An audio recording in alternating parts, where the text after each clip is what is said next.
Okay, can everybody see my screen here? Excellent. Thank you. All right. So, first, I want to make sure you're all in the right place. If you were coming here to find out how to either start or revamp your mailing list, then you're in the right place. And I will not feel upset or offended if you duck out. I don't know how we did this before Zoom, but it has made it the easiest to be able to try things out. So if you're in the wrong place or this is not resonating with you, feel free to slip out. I will not be offended. So I let me apologize in advance because I've got the double screens going on here. So it's going to look like I'm not paying attention. I am paying attention, I promise. So first of all, kindness always. That's what we have in the Fictionary community. That is what attracted me at the very beginning. And one of the things that makes it such a special place of the internet to be is the kindness. So we're going to keep that in place here. So couple of things with that kindness. There will be no shooting on yourself. You're here to hear about how somebody else tried it, like a case study, if you will. And wherever you are in the process is fine. You're not behind, you're just going to jump in where you are right now. So before we get started, I wanted to do just a quick one-word check-in, a one-word challenge. So in the chat function on Zoom here, I want you to please put in just one word for what comes to mind when I say the words mailing list. What was your gut reaction? I can't see the chat. So, Lucy, can you help me? Absolutely. We've got help, horror, information, ugh, yuck, overwhelm, dread, nurture, act, arg, marketing, work, and ugh, email list. And there's lots of horrors there too. Okay, so you set me up for success here. Okay. All right. So that's that's how I felt too. When I first started, because I'm still a fairly new author. And when I got started, I was a new author with no budget, a lot of time, and I'm cheap. So I was trying to figure out how I can get this done for as little as possible because I didn't have a budget. I didn't quit my day job. So I was trying to figure out, okay, what is this about? What am I supposed to be doing? So let's talk a little bit about what we're going to do with our time together here today. We're going to give you a quick little background about, oh, sorry, an introduction and then a background about the whole process. I'm going to talk about my journey, tell you some of the things that I did, and I want to give you some opportunities to make an actionable plan for yourself, whether you're starting or whether you're revamping. So if your newsletter is on life support, don't worry about it because you're going to come away from this energized and ready to go. So let me give a disclaimer. I am not a tech guru. I'm not an expert. I am one of you. And I'm an artist here in the community who is just going to share the lessons that I learned along the way. I'm going to tell you a lot of the, and here is why, because didn't work for me. It might work for you, but just take what you hear with a grain of salt. And I will ask for your grace as I'm trying to get through this. Okay. So who am I and why should you give a fig about what I have to say about mailing lists and newsletters? So my name is Nikki Davenport. That is my pen name. I am here in Northern Virginia, right outside Washington, D.C., and I'm a breast cancer survivor. And that's actually when I started writing while I was in chemo. I was diagnosed a couple of months into the pandemic shutdown. So I had the COVID breast cancer experience, which I don't recommend. I have a background in social work. I work in public education. I've been married for 21 years to my best friend, and I've managed to successfully keep two humans alive. I've got a 17-year-old and a 15-year-old who will probably come in like gangbusters because they'll be coming in from school soon. I told them this morning, please come in quietly, but you know, with teenagers and in one ear and out the other, unless somebody who's not a parent tells them. So I am the author of the Crown and Heart Steamy Romance series. This is rebranded from the Destination Lytua. And that picture there is of me. This is when I had my cancerversary photo shoot where I wanted to triumph over breast cancer and how better to do that than with a crown, a literal crown. So that's what I did. And this is a picture that I love of myself because it represents that victory and that strength. All right. So now we're going to do a little bit of a grounding. Like I said, interactive, all about interactive. But before I do, I've been writing a newsletter weekly for my job since the pandemic started. And it's for a team of about 40 people that I coach and mentor as part of my day job. And honestly, it is not the most exciting thing in the world. It's in education. It's really a lot about giving information.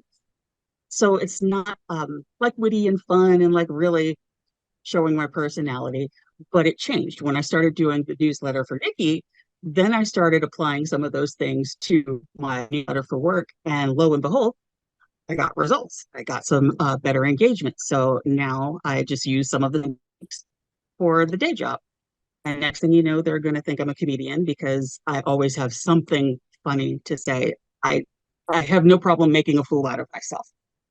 Okay, so now either in a sheet of paper or if you've got a document open, whatever is the best way for you. I want to take just a minute and have you write down or think about what scares you the most about a mailing list or a newsletter.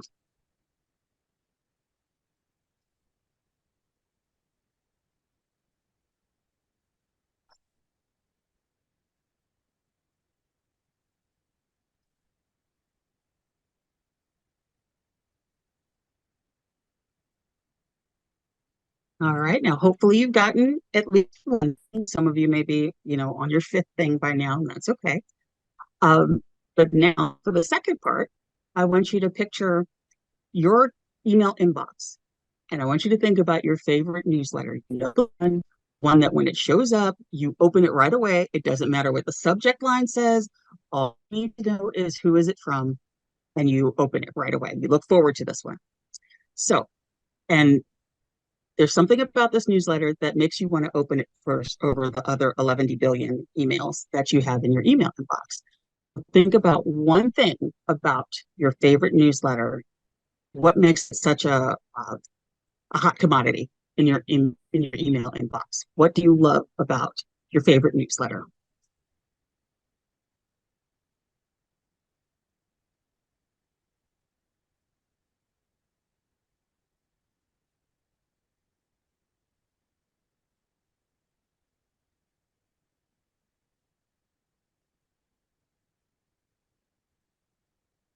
Okay, so now the last one, we're going to flip it to what is it that hooks you about your least favorite newsletter or just newsletters in general, because we're all drowning in them. And there are certain ones that come in your email box where you're probably going to know why I still subscribe to this. And the one that did when I thought about this is that I had a romance author that I followed, and her newsletter had an emoji for like every third word, and it was like trying to read a rebus. I was trying to decipher things, and I just couldn't do it. I could not get to the message she was trying to give me and describe. Uh, so that was B. Emojis in well, the abusing of emojis is what it is. So, what is something that irks you about your least favorite emails?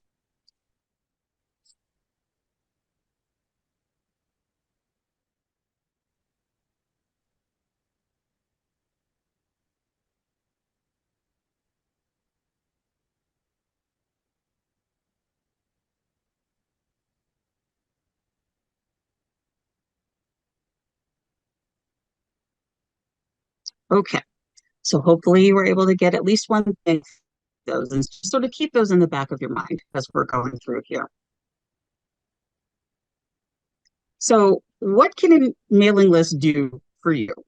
And this is where, you hear at summits and webinars and things, they just start bandying about all these terms like social proof and build your brand and everything else. And it was not helpful for me because I was starting at like the ground level and I didn't know what it was. So I'm going to give you some background that I've gathered from all of those summits and things that I've gone to, just sort of common definition with this. So unlike social media, you own the information for your email list, that you have the emails, the names, the whatever the history might be with interaction. as opposed to social media. You remember when Facebook went down, whenever that was, and it was like Armageddon, people were panicking, the sky was falling. When that happened, I was like, oh, it actually works. I didn't have to worry about losing and rebuilding my list because I own it, because it's part of my newsletter, my email list. So now, some of the other things you might have heard it be like you might get called your newsletter, your email list, your mailing list. It goes to different names. And you may be thinking, if you suffer from imposter syndrome like I do, who's going to want to hear from me? I don't know that I have anything interesting enough to say to send out a regular newsletter. So put that away. Go ahead and pack that away, because these are folks that have signed up. They have volunteered and opted in, and maybe double opted in, to say they do want to hear from you. So that's great. You've got an audience ready made. And when I started, I looked up the date. I sent out my first newsletter on February 4th of 2023. And I was thrilled that I had 11 subscribers. Most of them were fictionarians, which I appreciate. Thank you. Uh, but I was so nervous, and I wrote a post about it because I was like, I don't know how to do this. What am I doing? So we're going to go through this process of how, from that one with 11 email subscribers, within a year, I was up to 150 times that. At the end of the year, I was up to 1,655 or so subscribers. And what happened? What made the difference? So it's okay. You got this. Don't even worry about it. So one thing that you're going to need to remember to do is you have to actively promote your newsletter. It's not a one or done thing. You're going to have this like Frank's red sauce on everything. You're going to have the pop up on your website. You're going to hopefully maybe a QR code in the back of your book, or if you're an author or doing author services, we want people to be able to easily get to your newsletter, get to your emailing list. So that's one of the first things that I learned right away. Like, oh, okay, you got to have a way for this to work. And this is about relationship building. It's nurturing relationships. So email marketing often outperforms social media because it's more personalized. This is you talking to people who have elected to hear from you, instead of you trying to wave around and get the notice from other people. Even it does better even than paid ads. So this is a really good investment of your time, and it can be fairly low cost. I mean, there are some costs involved with it, and I'll talk about that a little bit. But this tends to drive more traffic, and I'm going to throw out a buzzword: conversion. That's, people who come to your website or read your email that go to the link that you have sent them to, and then maybe they purchase something, or they read something, they vote on something. These are folks that are much more likely, because they know you, they trust you, they like you, hopefully, and then they will do what you ask them to do for the most part. So we've got this compared to the other things. So when you're thinking about maybe social media isn't quite right for you, I'm not a huge social media fan. And honestly, it was giving me anxiety, because I was like, okay, my hair is not right. I've got to have the right lighting. I've got to do this. I was camera shy. And it just felt like a high pressure environment to me. And then I was feeling terrible because I wasn't getting a lot of engagement. And on most of the time with the social media, engagement is not necessarily equal like book sales or folks hiring you to do author services. So if you love social media, go for it. If you don't love social media, don't worry about it. Everybody's going to try and tell, all the experts will tell you, you need to do this, you need to do that. I'm somebody who's like, look, this is a social work background that's saying you have to do what works for you. This is the real world. You're an adult. You have to do what works for you. Okay, so the purpose is not necessarily to sell things or services. It's actually to sell yourself. That you're building that relationship with folks. You want folks to know that you're a real person. Uh, I think a lot of times folks think of authors as minor celebrities, where they're very curious about the writing process. They don't know what goes into it. It's shrouded in mystery. So then you get to pull back the curtain a little bit and share some of your writing process, some of the things that make you tick. And you might end up having folks that are signed up to be beta readers or ARC readers. folks that might actively promote your book. They might be able to go on to their book club or to a social media influencer. They can be your street team for when you're getting ready to launch. They can be the folks that you try out new ideas on. You can do all kinds of things. The limit is only your imagination. But these are folks that are like, think of like your little mini fan club. And when I had 11, I treated those like they were my rock stars. I treated my subscribers like gold. And I have continued that all the way through, that they get all of my best stuff. They get everything first. When I have questions about things like I might want to try new material, or like, should I have my launch party at this time or this time? Or what do you think about this title versus that title? They feel like they are part of the process. And that's one of the things that I got feedback directly from in a review, was that they love having a chance to make their voices heard. So don't think that there is out there for you to talk about. We're going to get to that. But the mailing list is one of the hardest working tools in your toolbox. So don't overlook it. One of the things I want you to manage your expectations, because engagement may not come right away. I felt like I was sort of shouting into a black hole. I would have this really clever, I thought, email, and then it was crickets. And then it was like, okay, well, what am I doing wrong? You're not doing anything wrong. Engagement. And sometimes you need to be specific about what it is that you're asking for and let them know how to do it. Folks need to see things more than once. You've got to learn and forget something at least 3 times, according to the brain science folks, for it to stick in your brain. So manage your expectations. You're not going to, well, you may, you might be the best newsletter writer. It might blow up. It might not right away. This is the long game. This is where you are cultivating relationships, because those relationships are going to be the ones that sustain you as you're going along. You can create super fans this way. And I've been really shocked at how helpful your community can be. I tend to write about things that are going on in my life. Some folks don't want to write things that are personal. That's okay. For me, I shield my family's identity, but I do talk about them a lot. And my grandmother passed away a couple of weeks ago, and I shared that in my newsletter. And that outpouring of support from folks who don't know me personally, but share in that sadness, and they were sharing their own experiences. It was amazing.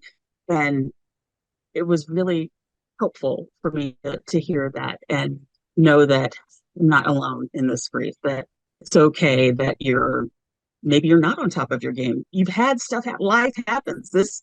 You don't write or offer author services in a vacuum. You have the rest of your life happening and going on, and those things influence your authorly pursuits. So if you're comfortable with having it come into what you're writing, then do. I'm teenagers, so I don't put pictures of them in there, and I don't use their actual names.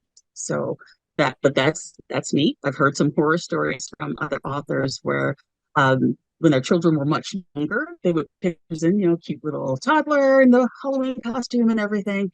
And then somebody that lived in her town actually went to child school, not nefarious or anything like that, but was there for something else and actually recognized her children and was trying to talk to the children like, oh, hey, I know your mom.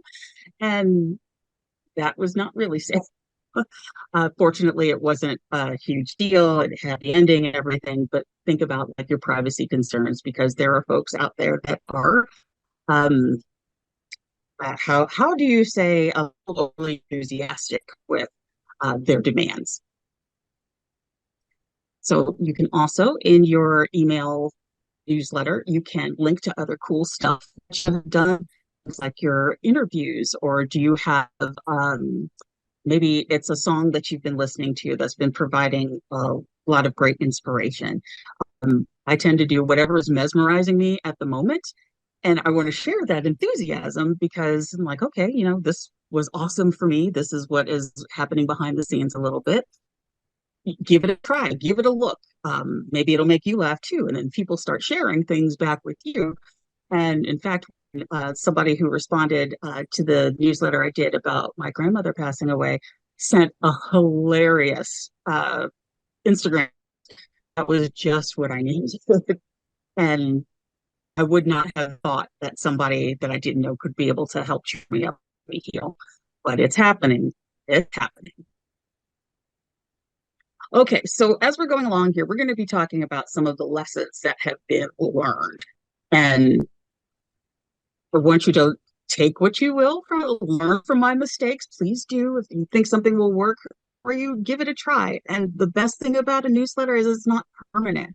That if you reinvent yourself or you go in one direction and you find that it's just not working for you, it's okay. You can change course and go to the other one. And although it's life and death to you, your readers and your subscribers, it's not as important to them as it is to you. So they may not even notice that. Like if you are someone that had been sending letters and then you dropped off for a little while, they may not have even noticed, to be perfectly honest, when you start back up. So don't worry about, oh, they're going to be mad at me or they're not going to remember who I am or what have you. Just get started. Just do it. So I am going to take you to my actual MailChimp. Now, I have heard horror stories about MailChimp. Whoops, sorry. Lots of horror stories about MailChimp as they are not the most friendly uh, interface. And I can't speak to that because they were the first one I went to. So I may have a very different experience from someone else. I'm not super tech savvy. So I am someone who had to use a lot of the tech support tools that were there. They have things like onboarding. They have like what ended up happening. They offered a one session with somebody who's like the head of their training at MailChimp to sort of get you up and running and on board. And I said, yes, I'm going to take advantage of every tool that I can find. So one of the tips that I can give you right off the top is be as organized as you can. I always give my, you can see here, I always give my mailing, my newsletter, give it a title, public sees, and then the one that makes sense to me. So like I've got, yeah, like here's a new blurb unveiled. That is not the title of the email, but that helps me figure out, okay, is this something that I could maybe follow up on? But following up on content is a great way to have more material to share with folks. So I tend to, I didn't do a date on that one because you're going to swear up and down that you can remember all of these details. And maybe you can when it's 11 people, but when it starts growing rapidly, you will not remember all of this stuff. So this is where I like to do things like adding tags. So this is just a different screen on my dashboard in MailChimp so that as I'm getting more feedback or folks are responding to things, I can tag them so that I can find out, well, where did they come from? Because that's going to be important for maybe how they came into my sphere. They were in my orbit. How did they come in? And who has been all the way through like the welcome sequence. And those are one of the things that I'll use the data that's in your program. And I'm imagining that any of the other providers like ConvertKit or the other ones that are out there will have some version of data for you to look at so that you can what landed, what news line or what subject line got the most clicks or which title. It has all kinds of in here that you can find out, okay, you can do a comparison. Okay, well, I tried this on this day of the week. Should I try it on another day of the week? So go ahead and use the tools, use tech support. When I first got this set up, I made such a mess of it that the tech support folks had to call tech support for themselves because I messed it up so bad. But I've recovered. And although I may not be an expert, I feel like I've got a pretty decent handle on it. And it's just been a year or so. It didn't take long to sort of get into it. So if you're worried that it might be too much of a time commitment, it's something that's just going to make you unhappy, uh, maybe it should be something scaled back for you. That I like it to be fun, and that's why I got off of it because it was not fun for me.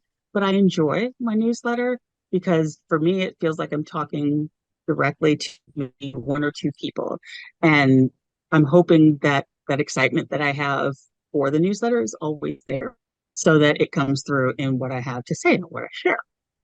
That's what I'm hoping. Okay, let's go back here. So there's a saying that I love called the power of yet versus the tyranny now. That with that, all it's just like it says that what you have going on right now, not necessarily the way things are always going to be. With the imposter syndrome, where at the beginning, where I was thinking nobody is going to hear thing that I have to say, uh, but that was how I felt at the moment when I started thinking about, well, where do you actually want it to go? What are your modest goals that you want to set for yourself? That ends up, that aspirational thinking actually changes your brain chemistry to where, because your brain doesn't do a very good job of separating aspirational thinking from concrete plans. So what happens is when you're thinking about maybe how you're going to celebrate your success in the future, you start changing your behavior in the present to orient towards that celebration and that goal that you're trying to be. And I actually ran across a sheet of paper where I wrote down on February 4th when I sent my first newsletter, what my modest goal was for the rest of 2023 when I did have 100 subscribers.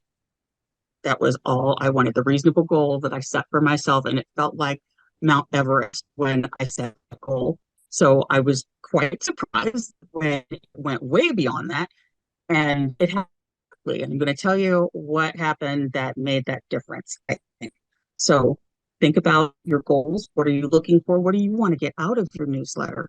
For me, I wanted to get have a relationship with my reader back from them, and I could try out new ideas on them. It may be different for you. Maybe you are trying to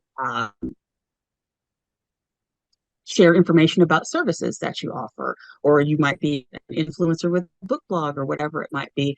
But think about that as you're crafting your ideas. There will be decisions to make in the beginning about going to do things with your email list, but it can all be changed. If it doesn't work for you, you can scrap it and start all over again.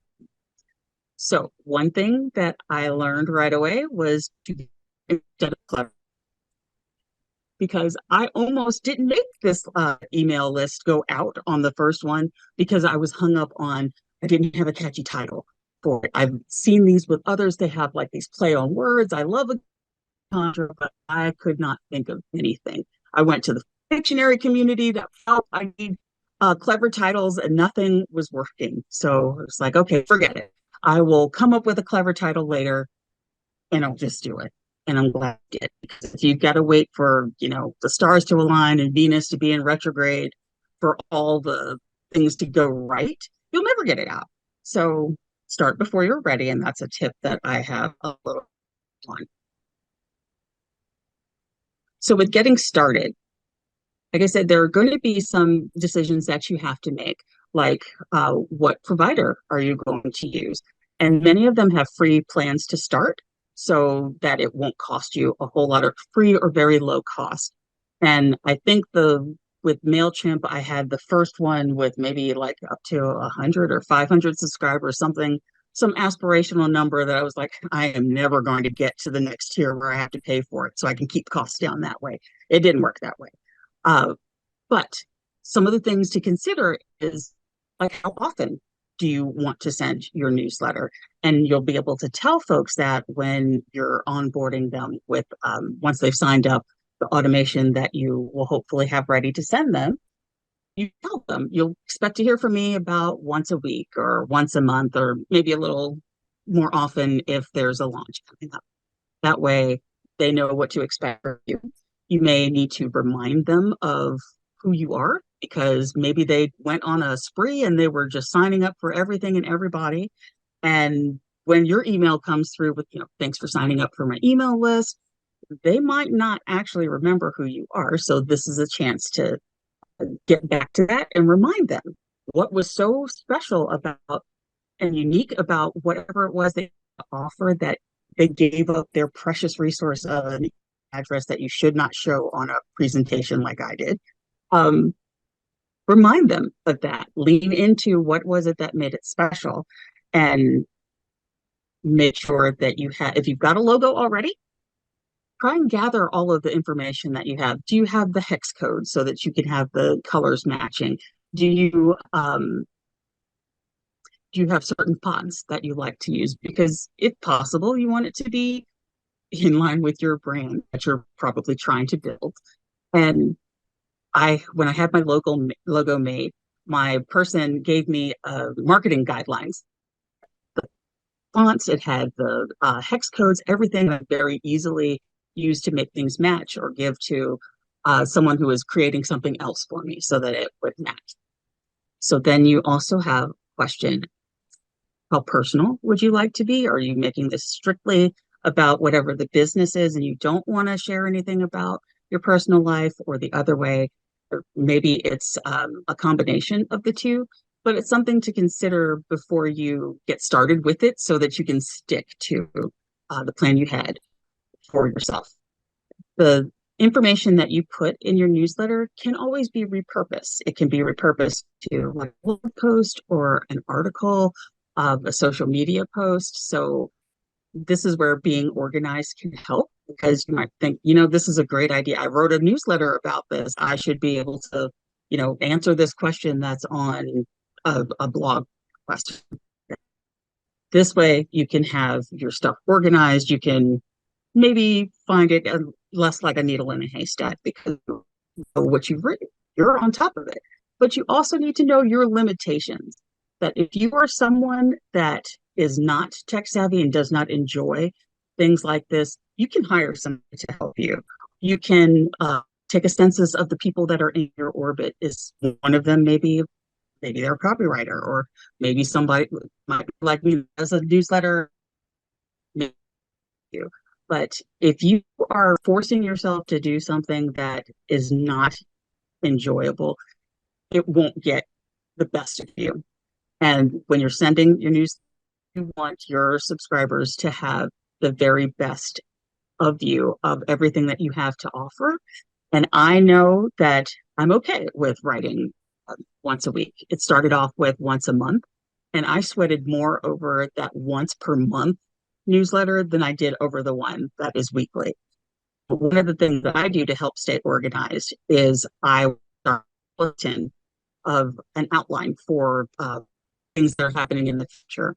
Like if I there's a holiday that's coming up that's important to me, or an event that's going on, I can start those newsletters so that they are there, and then I'm just putting in information. So taking the time to create a template for me, I didn't do it at first because I will be the first.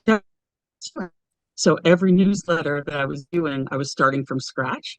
That is not the most efficient way to do it. Any shortcut that you can take, I would say go for it. Once I got it to where like I took the time to go to YouTube and have the chats with the folks that are at MailChimp so that I could find out, okay, how do I do this with this journey or this integration or whatever it is? And they were so patient with me. And like I said, I'm somebody who's not tech savvy, so they would walk me through things, and they were very helpful with that. Someone who's like, nope, I got it. I can do the templates. I can do this automation. I can schedule it with no problem. Go for it. I applaud you with that. I'm getting to the point where I can do that, but it didn't come naturally to me. So then, like I said, you don't write in a vacuum. About how often you might want to do it. Be realistic with yourself with how often you think you can do it without driving yourself around the bend. And are there things that are happening in your world? Like, do you have a relative who is planning a wedding? So when the wedding comes around, that's going to be a time where you're not going to be writing a whole lot, maybe, especially if you're in the wedding. Or if you've got a launch coming, maybe emailing a little bit more frequently. So then you have sort of a master view of all of it. Some folks like to lot of different tools for how to track your content and how to repurpose it. And I could not get with it. I tried like several, and it did not work for me and how my brain works. But I was willing to try some of the things that were out there. So I would encourage you to do that too. You may find something that is perfect for you.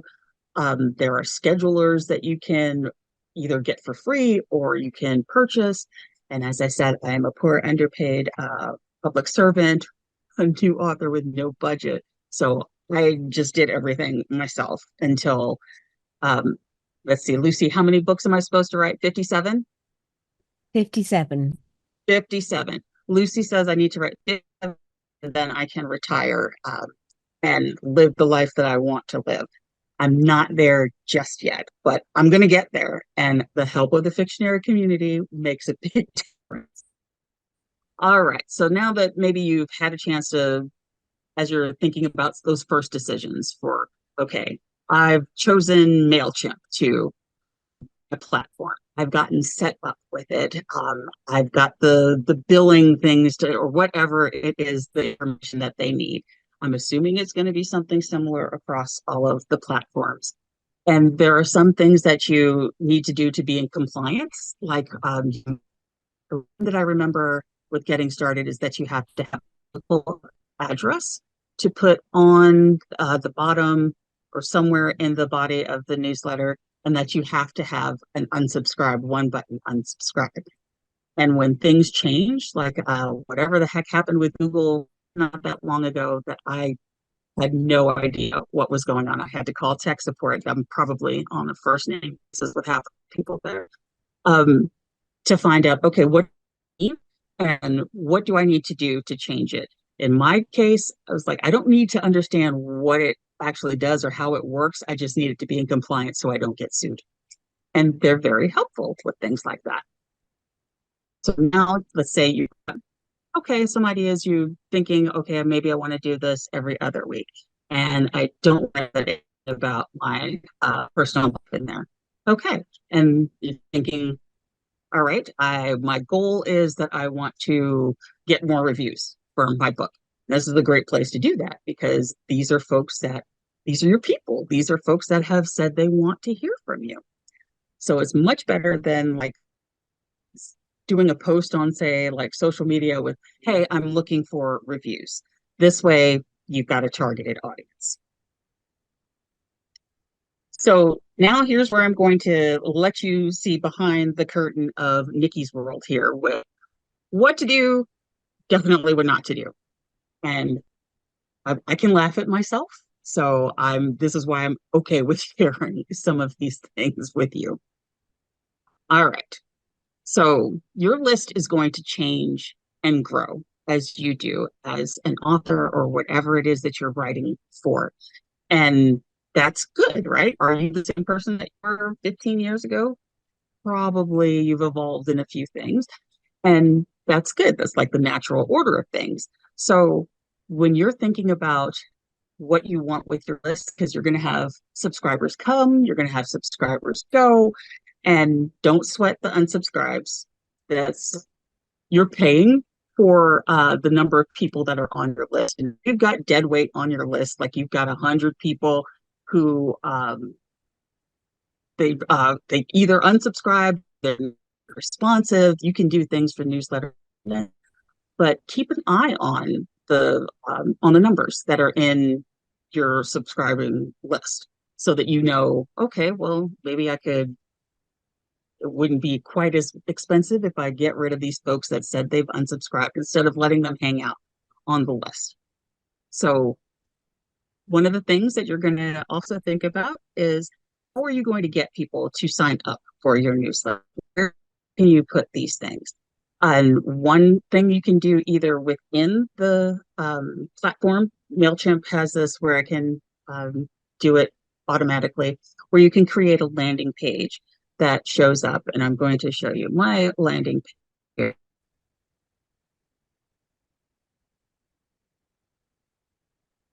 Where is mine? Here it is. Okay. So I got a little cheeky, to borrow a word, with my stuff. Again, you want to lean into what makes your whatever you're doing unique and special that somebody will want to read yours before they read somebody else's. I got cheeky. So I have in my series, it's a queen of a fictitious island.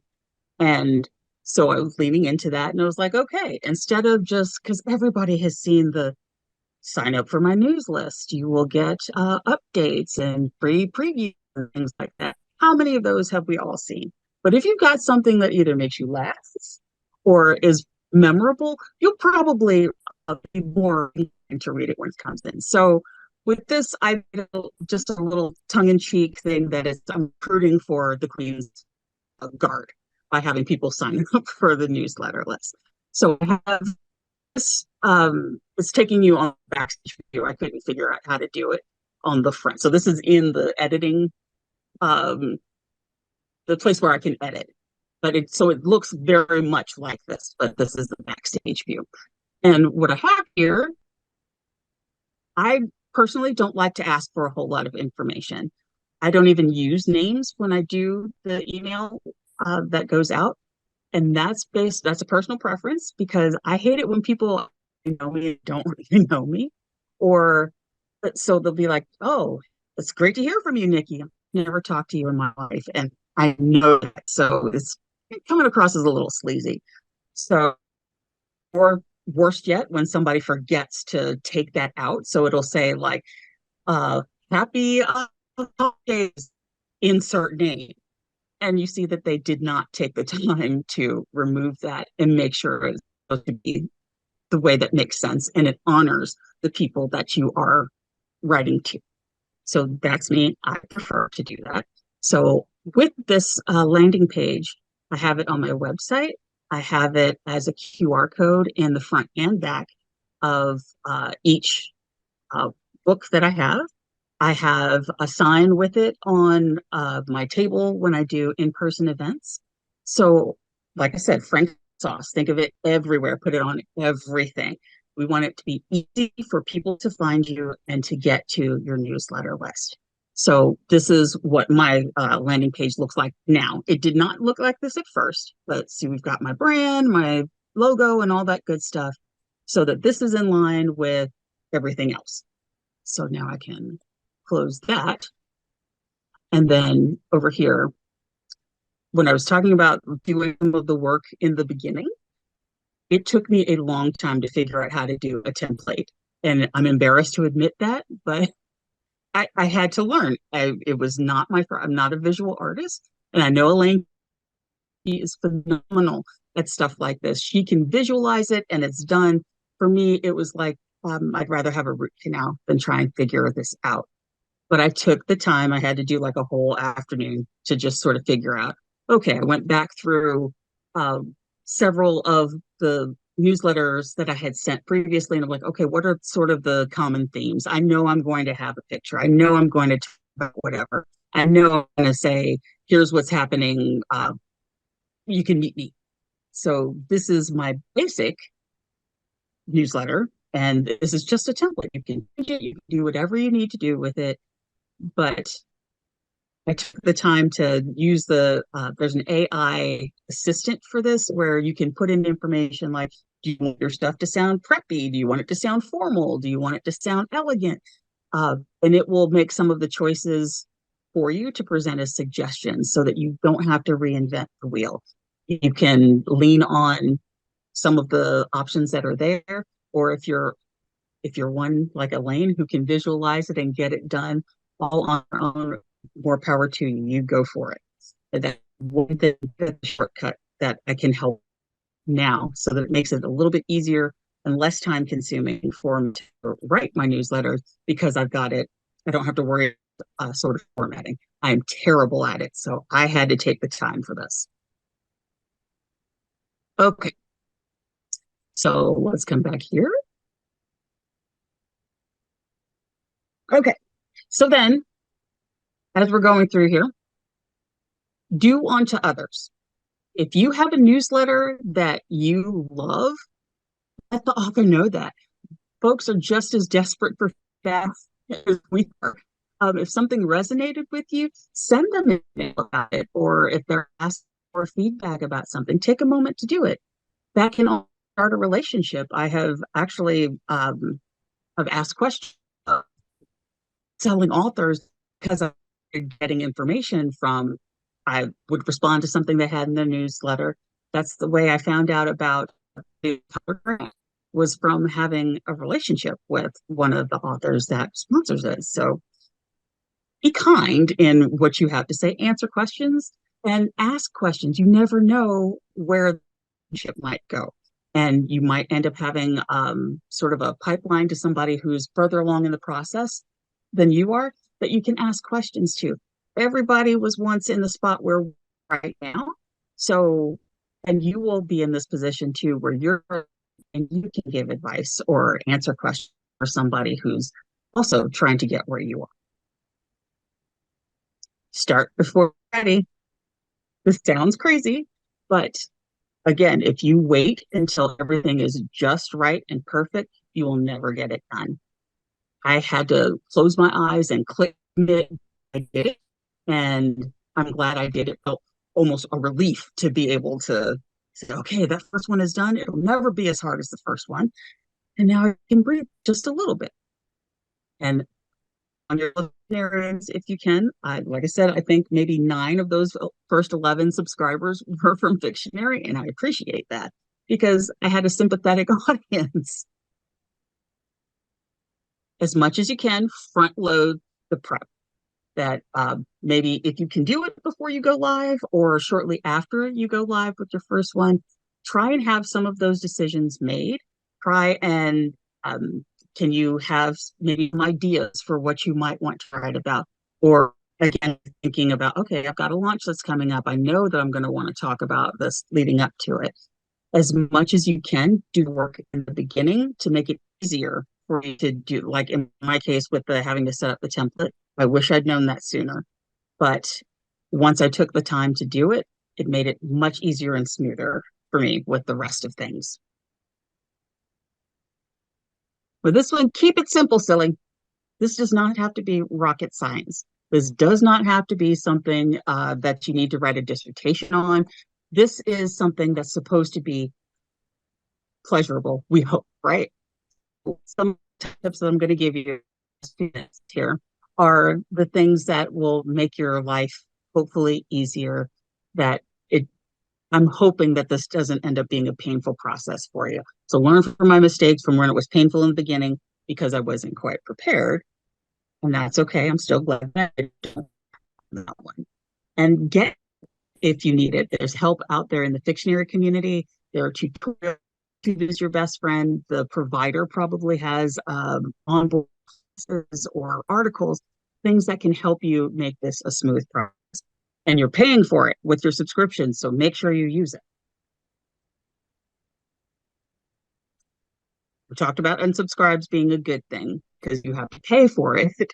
And you don't really want folks hanging out on your list who are not into it. Does that make sense? Where you've got folks that they may have just on a spree. There was a bunch of sign up things, and they sign up for everything. I have fallen into that trap too, and then I end up unsubscribing from half of it because it doesn't suit me or it doesn't fit me. That's okay. Those are folks that are not part of your tribe. It's okay. They're going to come. They're going to go. Try not to sweat the unsubscribes. Don't take it personal unless it's like your mom or something. Now, when my mom signed up for my newsletter, I felt so much pressure because I was like, wait, this just really got real all of a sudden. I actually know is reading the darn thing. So now I'm like on my P's and Q's. The reader magnet is what made the huge difference for me.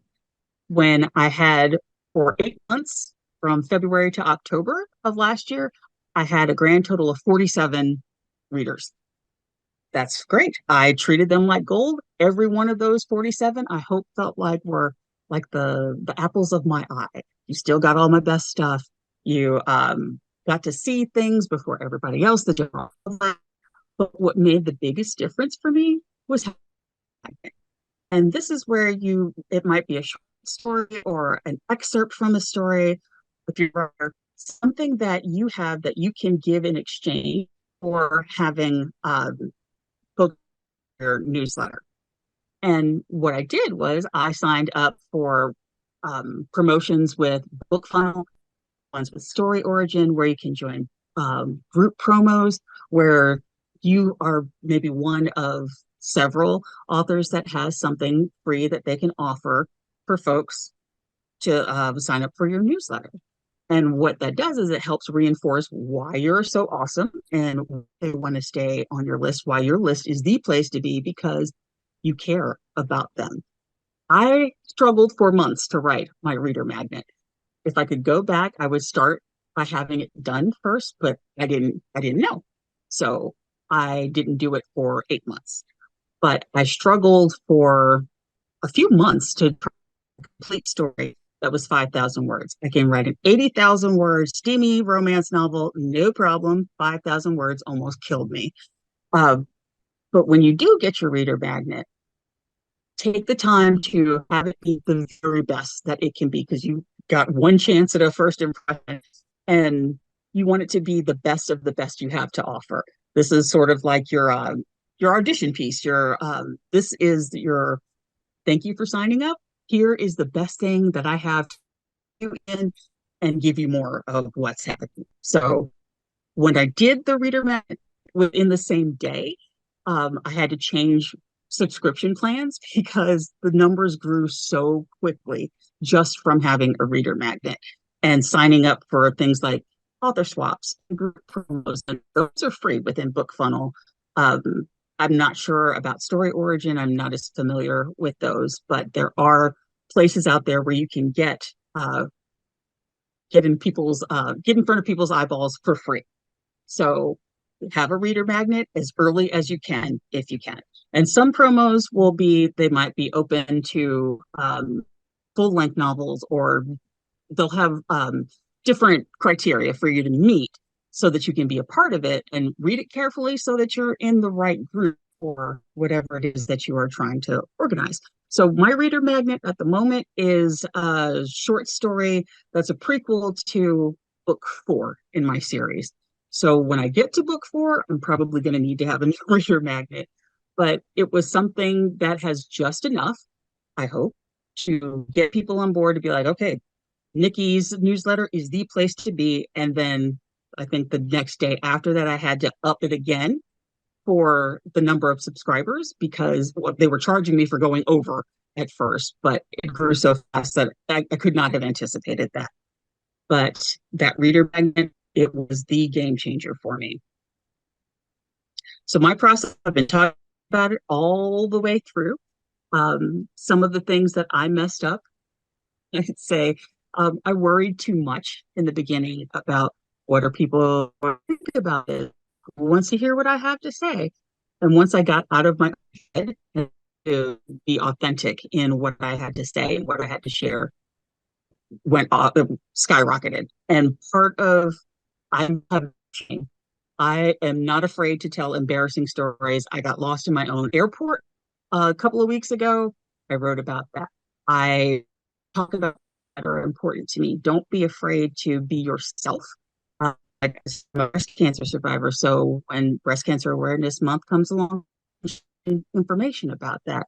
I I haven't been brave enough to say or that I hate Bridgerton because I'm afraid of the blowback that I'm going to get from that. But I will, I promise. I've got a good reason that I don't care for it. But if you sign up, soon. Do a brain dump regularly. Do you have a place where you capture your ideas for what you're writing? Do you have like a notes app on your phone? Do you have a Google document, a spreadsheet, some place where you can, everything becomes fodder for your newsletter, by the way.